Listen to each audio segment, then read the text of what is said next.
नमस्कार, आपण पाहता स्टार वन महाराष्ट्र न्यूज, जनसामान्यांचं निर्भीड व्यासपीठ। आजच आपल्या चॅनलला लाईक करा, सबस्क्राइब करा, शेअर करा। कसबे सुकेना रेल्वे फाटक जवळ सापडला 19 वर्षीय तरुणाचा मृतदेह। नाशिक जिल्ह्यातील निफाड तालुका येथील कसबे सुकेने रेल्वे फाटक जवळ 500 मीटर अंतरावरती 19 वर्षीय तरुणाचा मृतदेह आढळलाय। ओझर पोलिसांनी घटनास्थळी धाव घेत पाहणी करून त्याला पिंपळगाव येथील शासकीय उपजिल्हा रुग्णालयात दाखल केले असता डॉक्टरांनी त्याला मृत घोषित केलाय। मृताची ओळख पटली असून शाहरुख मनिरुद्दीन एमडी शाहरुख, वय वर्ष 19, राहणार मोहल्ला, तहसील दरोवा, जिल्हा बांका, राज्य बिहार असे। पोलिसांनी दिलेल्या माहितीनुसार शाहरुख हा रेल्वेतून पडून जखमी होऊन मृत्यू झालाय।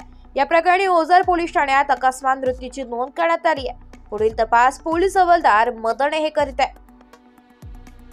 स्टार वन महाराष्ट्र न्यूज साठी प्रतिनिधी प्रथमेश पावले, ओझर, पिंपळगाव, नाशिक।